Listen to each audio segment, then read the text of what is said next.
الرحمن الرحيم. السلام عليكم ورحمة الله وبركاته. الحمد لله رب العالمين وبه نستعين على أمور الدنيا والدين والصلاة والسلام على أشرف الأنبياء والمرسلين وعلى آله وصحبه ومن تبعهم بإحسان إلى يوم الدين.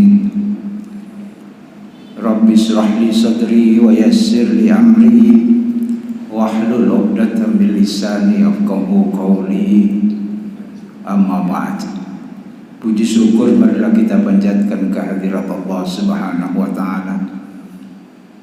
Hari ini kita diberi kemampuan oleh Allah Subhanahu wa taala untuk menutupnya dengan salat maghrib berjamaah. Mudah-mudahan seluruh aktivitas kita merupakan aktivitas yang diridhai Allah Subhanahu wa taala, sehingga dapat mengantarkan diri kita atau menjadi bekal tatkala kita kembali ke hari bahagia. Amin ya rabbal alamin.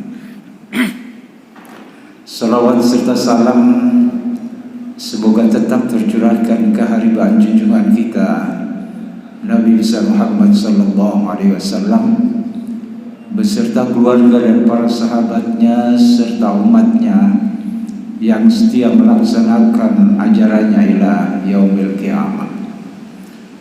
Jamaah sekalian, kita lanjutkan kajian kita kitab Riyadhus Shalihin. Kita sampai pada bab salat keutamaan atau salat sunnah rawatib. Kemarin sudah banyak kita bicarakan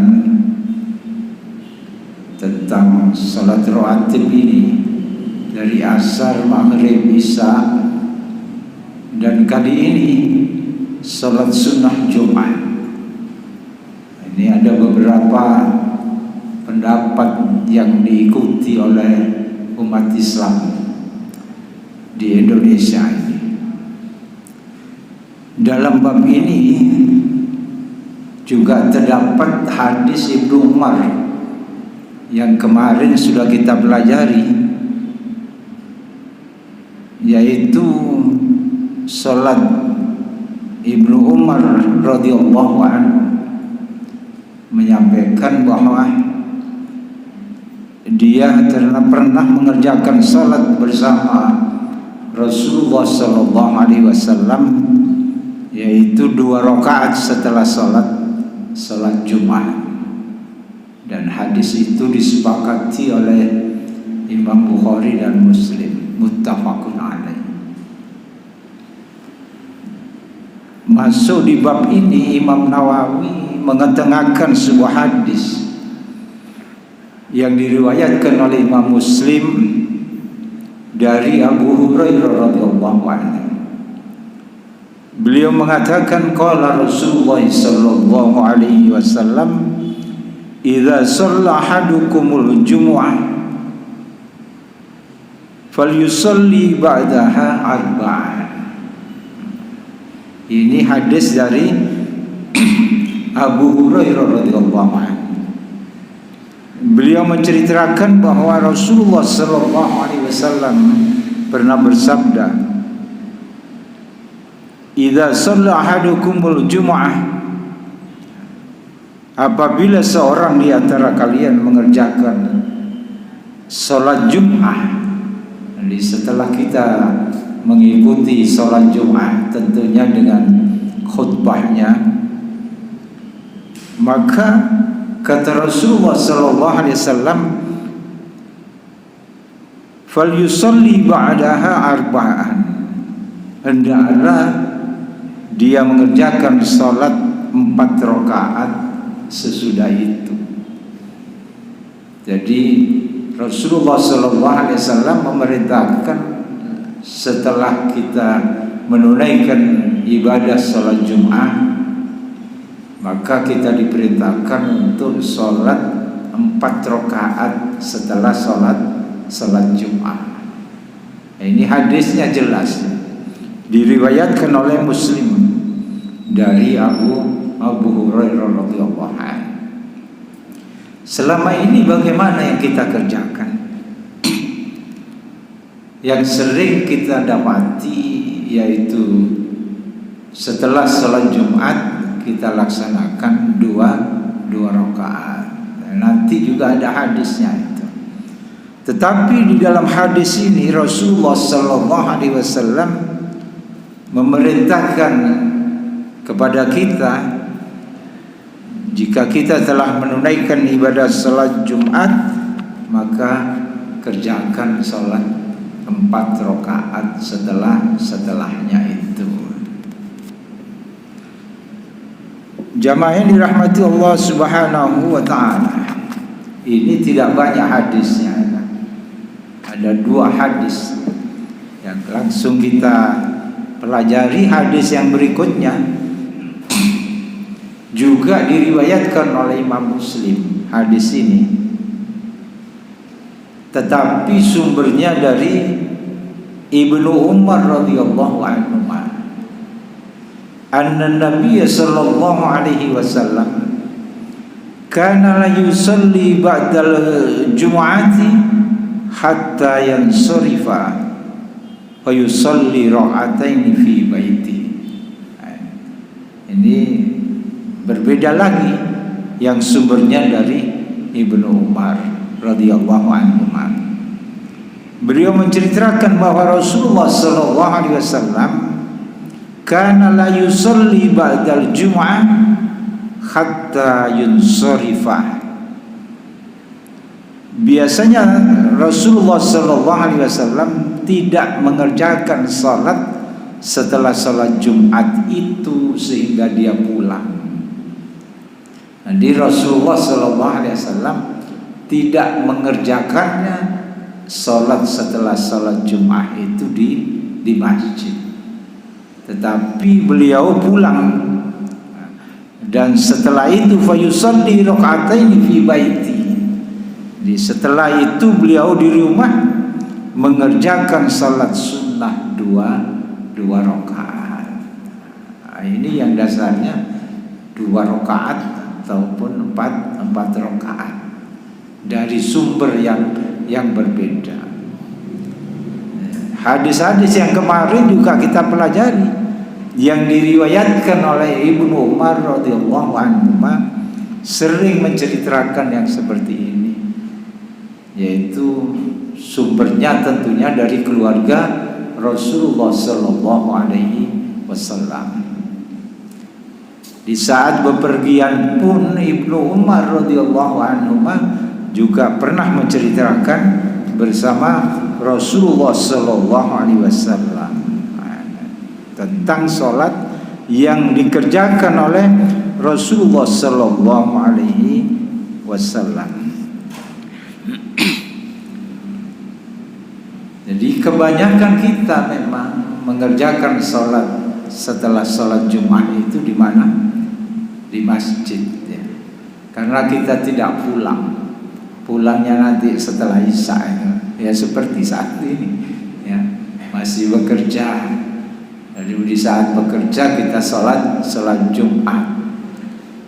Tentunya kita laksanakan salat sunnahnya di masjid. Nanti ada hadis afdalnya di mana ya salat sunnah itu ya. Selain salat yang mesti dikerjakan di masjid, yaitu seperti salat tahiyatul masjid. Itu salat sunnah yang mesti dikerjakan di masjid. Tidak ada salat tahiyatul masjid di rumah ya. Katanya salat sunnahnya mesti di rumah. Saya sudah tadi salat tahiyatul masjid di rumah gitu. Ya itu mesti dikerjakan di masjid. Ada lagi salat sunnah yang mesti dikerjakan di masjid dan dikerjakan secara berjamaah. Misalnya salat sunnah gerhana. Ada gerhana bulan, ada gerhana matahari. Juga ada khutbahnya. Itu mesti kita kerjakan juga di masjid, tidak di rumah masing-masing. Jamaah ini rahmati Allah Subhanahu wa taala. Ini hadisnya jelas.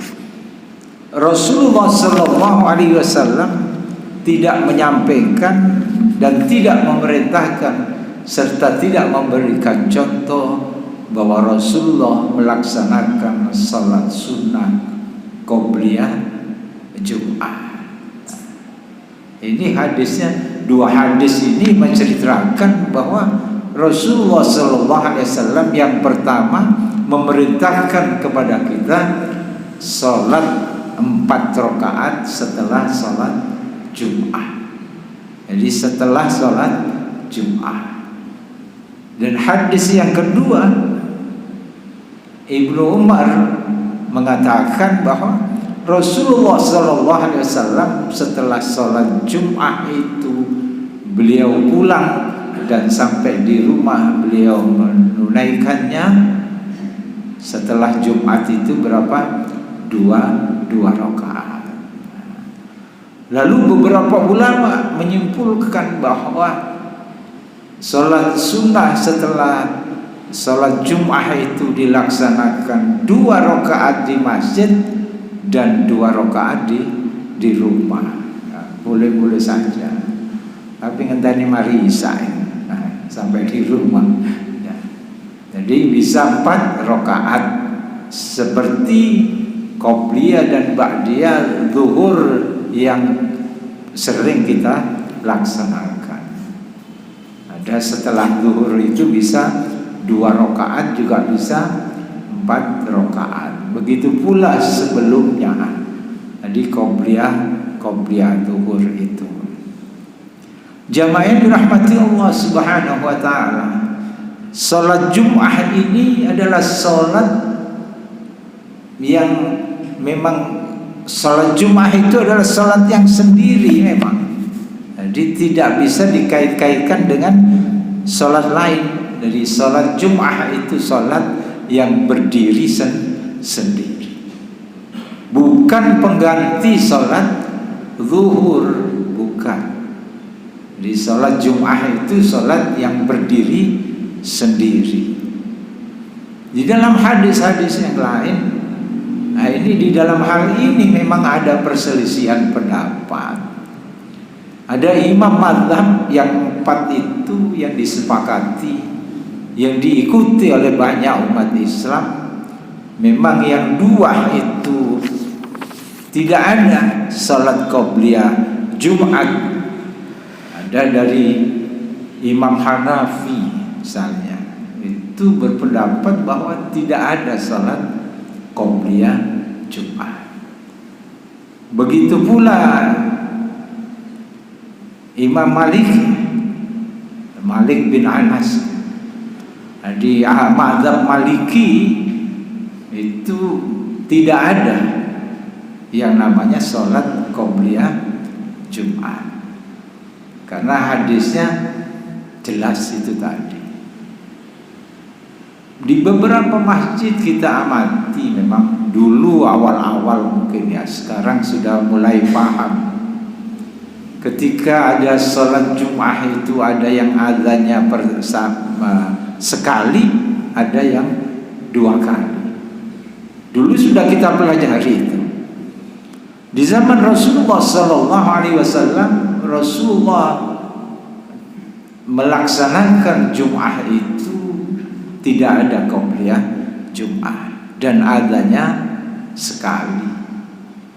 Baru di zaman Utsman bin Affan radhiyallahu anhu, ketika umat Islam sudah mulai banyak, didapati banyak orang yang terlambat melaksanakan atau hadir di jamaah sholat Jumat itu.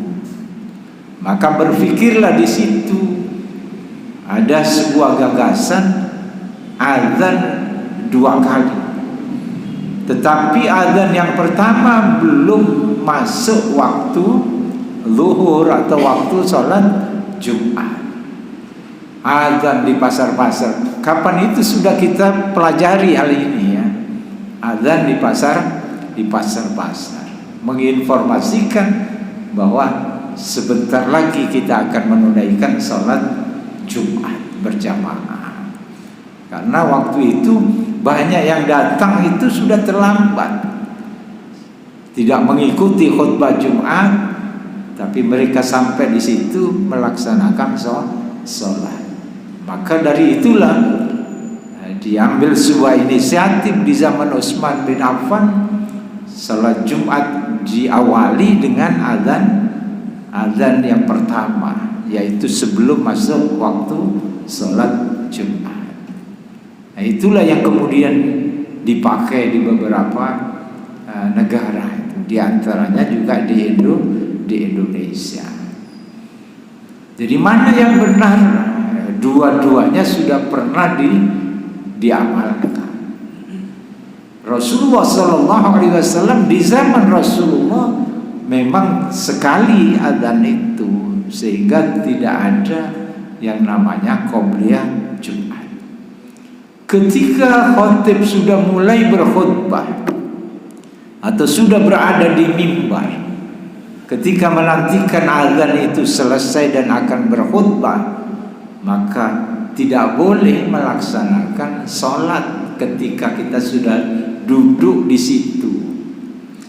Memang ada beberapa masjid ya, saya juga pernah mengalami ketika saya berkhutbah, di depan itu sholat 2 rakaat. Nah, itu yang tidak diperkenankan. Tetapi ketika kita hadir terlambat, khatib sudah mulai berdiri dan berkhutbah, sementara kita belum tahiyatul masjid, maka kita diperintahkan untuk sholat tahiyatul masjid. Tentunya dengan bacaan yang tidak panjang. Nanti sholat tahiyatul masjid bacaannya sapikis sampai hal ataka. Khutbahnya selesai waktu rumari sholat tahiyatul masjid ini. Jadi pendek. Memang pernah terjadi begitu. Ada sahabat yang terlambat di saat Rasulullah Sallallahu Alaihi Wasallam berkhutbah, maka ditanyakan kepada jamaah yang baru masuk, sahabat yang baru masuk, apakah engkau sudah sholat? 2 rakaat, tentunya sholat tahiyat masjid. Tetapi ada yang menerjemahkan bahwa ketika Rasulullah SAW menegur, apakah engkau sudah sholat 2 rakaat? Nah, itu diterjemahkan juga sholat qobliyah Jumat. Nah, ini perselisihan pendapat yang seperti itu. Ya, tetapi tidak ada yang salah, ya silakan saja. Tetapi ada memang rambu-rambunya. Ketika khatib sudah naik memulai khutbahnya, maka yang sudah duduk di tempat itu tidak diperkenankan untuk salat. Ada dalil-dalil lain yang dikatakan bahwa hadis yang sudah kita pelajari, bahwasanya setiap 2 azan itu ada salat sunnah. 2 azan itu yaitu azan dan iqamah. Itu ada salat sunnah. Itu hadis-hadis yang sudah kita pelajari kemarin. Maka sholat qobliyah masjid itu dianalogkan dengan itu, ya. Jadi bukan hadis yang tepat gitu, artinya yang pasti seperti ini. Gitu. Sholatlah kalian 4 rakaat setelah, tidak jelas yang seperti ini. Itulah yang dipakai dalil-dalil oleh Imam Syafi'i yang berfatwa di dalam mazhabnya itu ada sholat qobliyah Jumat. Kemudian juga Imam Hambali. Jadi 4 mazhab ini, yang 2 mengatakan tidak ada qobliyah Jumat, dan yang 2 itu mengatakan ada qobliyah Jumat. Semoga kan situ. Yang terpenting begini, kalau saya berpedoman bahwa agar kita ini tidak mempersoalkan yang seperti itu, ya. Yang sudah ada berjalan ya silakan berjalan begitu saja, tidak usah dirubah. Yang sudah begini ya biarkan begitu terus. Yang sudah begini ya silakan saja. Karena sekarang ini ada kecenderungan bahwa yang sudah mapan, yang sudah ada itu lalu kemudian dirubah-rubah. Ini pasti ada gesekan di situ. Ada perasaan yang kurang elok gitu. Jadi yang sudah silakan. Di mana hadis masjid itu setiap subuh berkunut, maka ya biarkan saja ya tetap seperti itu. Ada pula masjid yang tidak berkunut, ya biarkan saja itu yang seperti itu. Nah, sekarang ini kecenderungannya tentunya yang dikedepankan adalah hawa nafsu, mesti begini ini. Nah, padahal yang memiliki, yang menilai itu adalah Allah Subhanahu wa ta'ala. Jadi memang tunjukkan dulu kesalahannya itu. Kalau memang salah ya dirubah, diperbaiki. Tetapi kalau tidak salah, memiliki dalil-dalil yang dianut di saat itu untuk mengamalkannya, ya biarkan saja. Tidak ada alasan untuk menggantinya. Agar apa? Agar umat ini tetap tentram, kondusif, bersatu. Ini menggejala yang seperti itu. Jadi khilafiyah ini perbedaan-perbedaan yang seperti ini yang bisa dimasuki orang-orang yang untuk memecah belah umat. Ini prihatin kita memang melihat fenomena yang seperti ini. Memecah belah umat itu sejak setelah wafatnya Rasulullah Sallallahu Alaihi Wasallam yang dilakukan oleh orang-orang munafik di Madinah. Wafatnya Umar bin Khattab radhiyallahu anhu ya juga karena hasutan-hasutan yang seperti itu, sehingga ada orang yang tega membunuh Khalifah Umar bin Khattab radhiyallahu anhu. Begitu pula seterusnya di zaman Utsman, luar biasa. Abdullah bin Ubay menebarkan, memprovokasi umat Islam di Madinah waktu itu. Dia sampai mengatakan dengan jargon-jargon bahwasanya situasi kekhalifahan saat ini itu tidak kondusif. Tidak kondusif. Maka perlu sekarang ini ada gerakan yang bisa merubah kondisi ini, yaitu dengan cara mengganti khalifahnya. Kayak bener itu ya. Jadi kalau ada ajakan-ajakan yang seperti itu di saat sekarang juga bisa terjadi seperti itu. Apakah tidak bisa dimusyawarahkan? Sekarang ini juga ada mestinya hal-hal yang seperti itu. Maka sebagai umat Islam memiliki tanggung jawab kita ini terhadap komunitas mayoritas di negeri ini. Maka jaga persatuan dan persatuan umat itu. Maka apa yang terjadi saat itu? Abdullah bin Ubay memprovokasi umat Islam di Madinah, ganti itu khalifah itu gak becus dan seperti itu. Maka ada umat Islam yang terprovokasi. Mereka yang memiliki iman yang kurang mapan itu biasanya dia mudah untuk terpengaruh provokasi yang seperti itu. Maka dikepunglah rumah Utsman bin Affan, sahabat Rasulullah Sallallahu Alaihi Wasallam, dan menjadi khalifah menggantikan Umar bin Khattab radhiyallahu anhu. Maka dikepung rumah Utsman bin Affan radhiyallahu anhu, terbunuh di peristiwa itu. Inna lillahi wa inna ilaihi raji'un. Dihembuskan lagi oleh Abdullah bin Ubay seorang munafik di Madinah. Sudah banyak ini. Di zaman Rasulullah sudah memprovokasi umat Islam. Jadi mempengaruhi sahabat-sahabat yang akan pergi berjihad itu diprovokasi oleh orang-orang munafik di Madinah. Setelah Utsman bin Affan wafat, dikatakan, ditebarkan lagi satu isu di tengah-tengah masyarakat bahwa sebenarnya yang pantas menggantikan Rasulullah Sallallahu Alaihi Wasallam itu adalah siapa? Ali bin Abi Thalib radhiyallahu anhu. Bahkan dikatakan bahwa sampai-sampai bahwa Ali itu titisane Gusti Allah, seperti itu. Inilah lalu kemudian pecah umat Islam itu. Ada kemudian Syiah di situ muncul dan aliran-aliran yang lain itu. Ini jadi karya dari orang-orang munafik.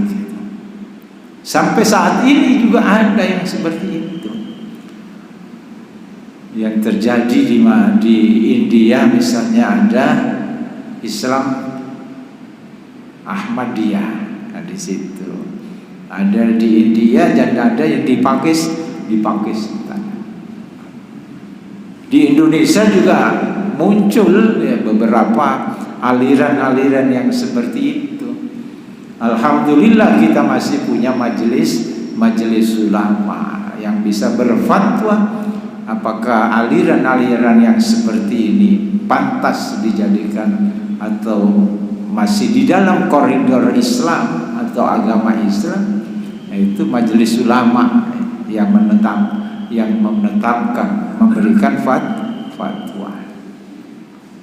Ada banyak aliran-aliran yang kemudian berubah-ubah nama, itu juga ada sesuai zaman politiknya, itu juga ada. Untuk apa? Mencari selamat. Padahal selamat nak kemana-mana itu dicari. Nah, itu ada. Di zaman ini dia bernama ini, di zaman ini dia berubah lagi. Padahal sudah diputuskan oleh Mahkamah Agung bahwa kelompok ini adalah kelompok yang sesat. Ini kelompok yang bahaya sebetulnya, yang bisa dikatakan ekstrim, karena mengatakan selain kelompoknya mereka itu adalah kafir. Na'udzubillahi min dzalik. Ini kalau dibiarkan saja bisa mengejala terus. Siapa di situ yang memiliki komunitas yang lebih besar itu bisa mengatakan yang lainnya itu sesat. Ini khawatir ini. Kita prihatin melihat hal-hal yang seperti ini. Apalagi ada media sosial digunakan di sana untuk justifikasi terhadap kelompok-kelompok yang lain. Prihatin. Apa tidak ada kalimat-kalimat yang elok yang bisa disampaikan? Kita ini kan diperintahkan untuk bersatu sebetulnya. Bukan faham itu yang kita kedepankan, tapi yang di depan adalah bersatu, ukhuwah. Wa'tasimu bihablillahi jami'an wa la tafarraqu. Kita ini dilarang untuk bercerai-berai. Masalah khilafiyah, perbedaan faham, itu nanti Allah yang menilai itu. Ya, Allah yang menilai. Kita tidak punya hak untuk menilai. Karena itu khilafiyah, pemahaman, pemikiran dari sumber-sumber yang sama, yaitu Al-Quran dan hadis Nabi Sallallahu Alaihi Wasallam. Jamaah yang dirahmati Allah Subhanahu Wa Taala, ini pesan supaya kita ini tidak ikut-ikut ke situ, ya, tidak andil di dalam perselisihan umat ini. Bagaimana kita sudah bisa menjalin ukhuwah, persatuan umat ini merupakan tanggung jawab kita untuk mempertahankan komunitas mayoritas dan terbesar di antero dunia ini. Nah, ini bisa kita pertahankan. Memang ada halangan ujian yang menghambat di depan itu ada. Tidak lepas sebagaimana pelajaran ketika sahabat-sahabat Rasulullah sallallahu alaihi wasallam, yaitu ketika di Madinah. Itu bisa menjadikan pelajaran bagi kita. Nah, ini sudah dikabarkan oleh malaikat Allah Subhanahu wa taala kepada Rasulullah sallallahu alaihi wasallam bahwa sepeninggalmu nanti ada fitnah yang dihadapi oleh umat Muhammad sallallahu alaihi wasallam. Sudah kita sampaikan di kajian zuhur ya di masjid ini. Ada 5 hal yang menghambat atau menjadi tantangan bagi umat Islam di dalam mempertahankan keimanan dan kemuslimannya itu. Ada tantangan 5 hal. Sudah kita sampaikan ya, di kajian zuhur itu sudah. Jamaah yang dirahmati Allah Subhanahu wa taala, maka di saat-saat yang seperti inilah yang penting adalah ketika khilafiyah itu ada, maka masing-masing memiliki pendapat, ya silakan berjalan. Tidak perlu mempersoalkan hal-hal yang seperti itu.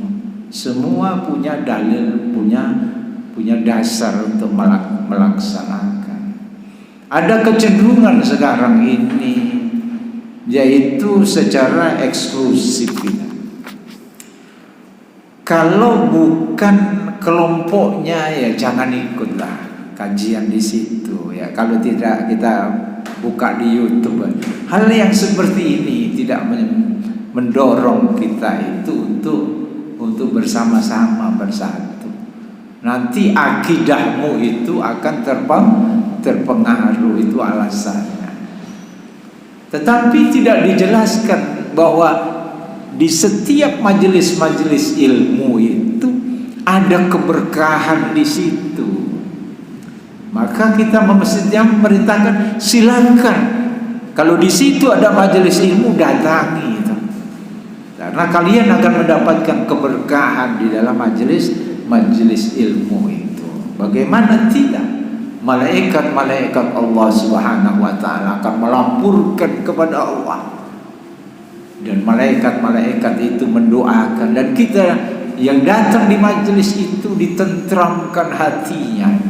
Dan seperti itu di setiap majelis. Tetapi ada kelompok-kelompok yang sekarang ini lalu melarang jamaahnya itu untuk hadir di majelis-majelis ilmu yang lain. Itu sudah merasakan bahwa kelompoknya itu yang paling tinggi itu, yang paling pinter gitu ya. Ini ada kesombongan di situ, ketakabburan. Karena kalau berkah Allah Subhanahu wa taala itu sudah diberikan, dan kita yakini setiap majelis ilmu, setiap majelis zikir, keberkahan itu ada, dan ada sumber-sumber kebaikan di situ yang bisa kita tangkap. Nah, ini kan orang yang sudah paham, tentunya dia akan di majelis ilmu manapun dia ikuti, maka dia bisa menangkap banyak ilmu di situ, dan dia bisa menentukan langkahnya untuk beribadah kepada Allah Subhanahu wa taala. Tidak perlu menutup diri. Itu artinya kita tidak menyambung silaturahim dan ukhuwah Islamiyah yang diwajibkan malahan gitu ya. Ini kecenderungan yang tidak elok di kemudian hari, yang seperti ini. Ada dikotomi itu, ada pemisahan dirinya dengan orang lain. Kalau di dalam pergaulan umum ya tidak level lah gitu ya. Tidak level. Sopo siro sopo insun. Berarti itu akan terjadi. Akan dikatakan sebagai orang yang tinggi hati. Tinggi hati. tidak bisa menerima saudaranya. Padahal kita di dalam doa-doa kita itu dianjurkan kita mendoakan semua siapa saja kaum muslimin, siapa saja mereka yang beriman kepada Allah. Di dalam doa-doa kita, Allah maghfir lil muslimin wal muslimat wal mu'minin wal mu'minat al ahya'i minhum wal amwat. Itu yang dicontohkan Rasulullah SAW. Jadi jangan harap umat ini akan tetap bertahan dengan komunitas terbesar di dunia, di negeri kita ini, kalau kita tidak bisa menjalin persatuan dan ukhuwah Islamiyah. Terus terang prihatin kita, prihatin. Saya wes prihatin. Nanti ngomong ini nambahi umek malah kan tidak bisa. Ada yang kelompok-kelompok yang biasa, ya prihatin lah ya. Ada pengajian dibubarkan seperti itu ya, jadi prihatin. Prihatin. Kenapa tidak dialog saja itu? Dialog saja. Memang ada sebagian di masjid ini. Saya ini pengalaman sudah pernah saya ceritakan ya. Saya suka kalau ada anak-anak muda itu yang bergerak di dakwah, ya, yang aktif di masjid dan lain-lain. Saya terus terang suka, dan selalu kita berikan motivasi, apresiasi dan lain-lain. Ada 2 remaja mahasiswa perguruan tinggi negeri datang ke sini setelah maghrib gitu. Setelah jamaah maghrib menyodorkan buletin Jumat ya. Menyodorkan apa? Buletin Jumat. Ya Kemis begini karena besoknya hari Jumat. Harapannya bisa dibagikan ke jamaah. Pertama datang saya terima. Saya baca, oke, insya Allah besok akan kita edarkan dan memberikan motivasi kepada anak-anak muda seperti ini. Kedua kali datang lagi, buletin Jumat dan gratis itu ya. Oh ya, insya Allah besok kita edarkan. Yang ketiga, buletin Jumatnya setelah saya terima, melihat judulnya saja itu, wah, ini itu. Mohon maaf ini saya terima ya, tapi mohon maaf besok tidak saya edarkan. Mengapa begitu? Ini buletin Jumat yang mestinya Islami. Bagaimana cara-cara Islam itu mengajarkan? Ini contohnya itu. Kalian menjelek-jelekkan seseorang ya, mengajak orang lain untuk menjelekkan juga itu. Kalau tidak setuju dengan pendapat seseorang, ya kenapa tidak ditelepon saja ya orang tersebut, atau disurati ya, atau ditemui, Anda kok begini ya, tidak setuju. Kalau ini kan mengajak orang itu untuk menjahati ini, untuk tidak suka dengan orang ini. Ya itu alasan saya. Ini tidak Islami. Buletin Jumat itu. Apakah pernah kalian dialog itu? Lalu kemudian perasaan hatinya itu di dalam bersikap yang seperti itu bagaimana? Itu sudah banyak lagi. Ya, sekarang ini kan tidak. Muncul saja sudah dihantam gitu ya. Perang di YouTube seperti itu. Kalau ada pendapat begini lalu dikonter dengan pendapat situ, lalu yang tukang edit itu ya, tukang membuat YouTube yang seperti itu dipadu-padukan gambar itu, lalu menjadi adu domba. Yang diadu domba bukan umat, tapi ulamanya diadu domba ya. Ini awal kekacauan. Kalau begini terus, makanya umat ini mesti cerdas. Mesti cerdas. Bagaimana ilmu editing yang seperti itu mestinya ngerti lah ya. Mesti. Ini itu rekaman zaman dulu dipadu dengan zaman sekarang ini, dimunculkan di situ. Banyak yang seperti itu.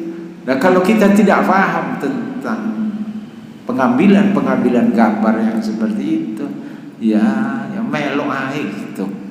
Ya kasihan ya orang-orang yang tidak paham ini, orang-orang awam yang tidak mengenal dunia-dunia yang seperti itu ya. Nah, kalau kita sudah mengenal dunia yang seperti itu ya tidak ada masalah gitu. Tapi ya itu tadi prihatin, Masya Allah ada yang tukang begini-begini itu ada. Zaman memang berkembang terus. Tapi karya setan dan karya iblis itu tetap berulang. Sebetulnya mereka tidak kreatif di dalam berkarya, hanya saja manusia ini saja yang kalah dengan hawa nafsunya. Sebetulnya mereka tidak kreatif, setan dan iblis. Hanya saja mereka punya kebiasaannya itu telaten, itu saja. Mereka lebih telaten dengan kita daripada kita. Kadang-kadang pendakwah itu tidak telaten, kalah telaten kalau setan gitu. Makanya ada pendakwah yang kemudian marah-marah ketika tidak sampai dakwah. Ya, tidak seperti itu. Dakwah ini ya menyampaikan saja dengan pilihan kata-kata yang terbaik yang bisa diterima. Kalau hari itu tidak bisa merubah, ya besok mungkin berubah. Kalau tidak bisa yang kita dakwahi, mungkin anaknya dari doa-doa kita.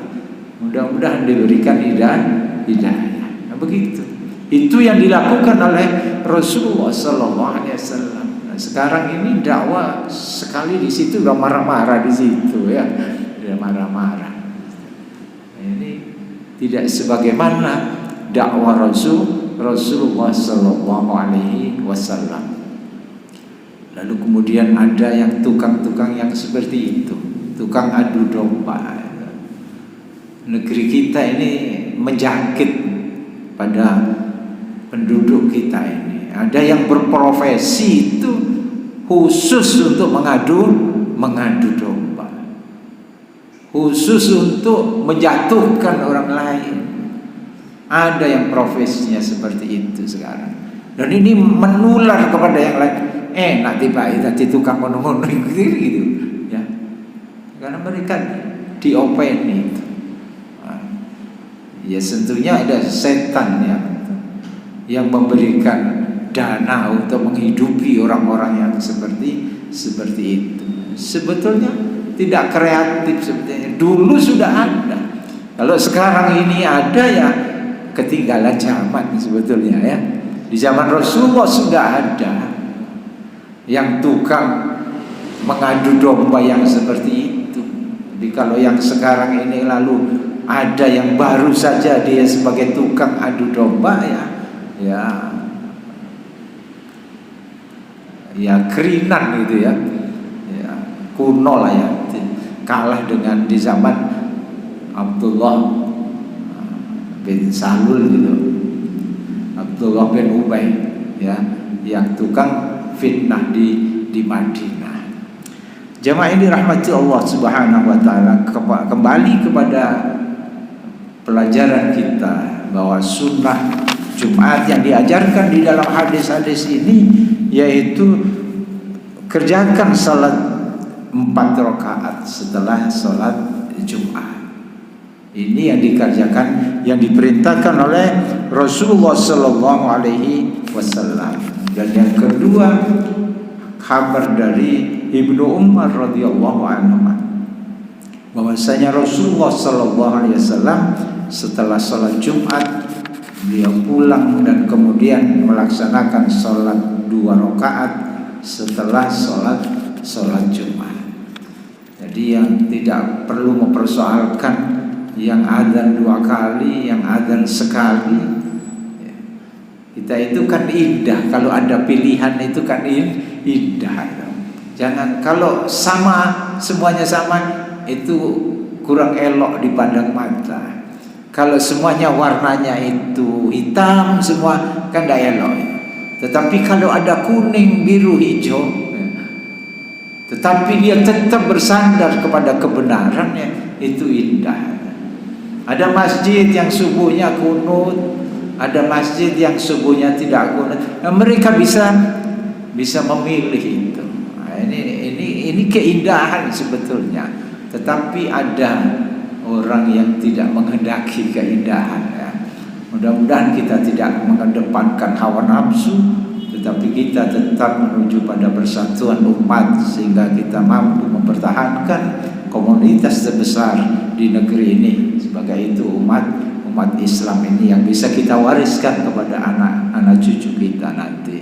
Amin ya rabbal alamin. Marilah kita tutup dengan doa kafaratul majlis. Subhanakallahumma wa bihamdika asyhadu an la ilaha illa anta astaghfiruka wa atubu ilaik. Wassalamualaikum warahmatullahi wabarakatuh.